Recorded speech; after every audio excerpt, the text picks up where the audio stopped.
ಈ ಕ್ಷಣದ 25 ಸುದ್ದಿಗಳನ್ನು ಕ್ವಿಕ್ ಆಗಿ ನೋಡ್ಕೊಂಡು ಬರೋಣ.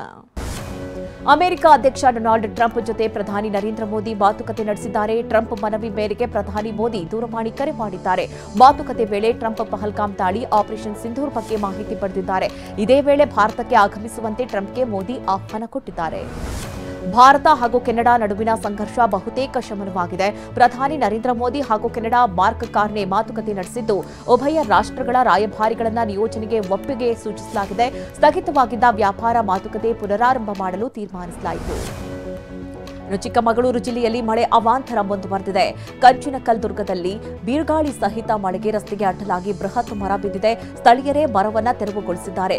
ಮಳೆ ಗಾಳಿಯಿಂದಾಗಿ ಮಲೆನಾಡಿನ ಬಹುತೇಕ ಗ್ರಾಮಗಳು ವಿದ್ಯುತ್ ಇಲ್ಲದೆ ಕತ್ತಲಲ್ಲಿ ಮುಳುಗಿದೆ.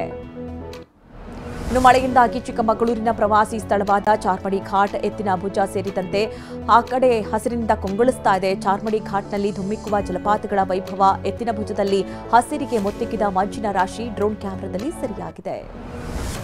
ಕಾವೇರಿ ಜಲಾನಯನ ಪ್ರದೇಶದಲ್ಲಿ ಮಳೆ ಹಿನ್ನೆಲೆಯಲ್ಲಿ ಮಂಡ್ಯದ ಕೆಆರ್ಎಸ್ ಜಲಾಶಯದ ನೀರಿನ ಮಟ್ಟ 113 ಅಡಿಗೆ ಏರಿಕೆಯಾಗಿದೆ. ಕನ್ನಂಬಾಡಿ ಕಟ್ಟೆಗೆ 29,368 ಕ್ಯೂಸೆಕ್ ನೀರು ಹರಿದು ಬರ್ತಾ ಇದೆ.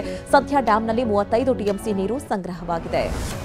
ಮಲೆನಾಡು ಭಾಗದಲ್ಲಿ ಭಾರೀ ಮಳೆ ಹಿನ್ನೆಲೆ ಹಾಸನ ಜಿಲ್ಲೆಯಲ್ಲಿರುವ ಹೇಮಾವತಿ ಜಲಾಶಯಕ್ಕೆ ಅಪಾರ ಪ್ರಮಾಣದ ನೀರು ಹರಿದು ಬರ್ತಾ ಇದೆ. 19,546 ಕ್ಯೂಸೆಕ್ ಒಳಹರಿವಿದ್ದು 1,040 ಕ್ಯೂಸೆಕ್ ನೀರು ಹೊರಕ್ಕೆ ಬಿಡಲಾಗ್ತಾ ಇದೆ.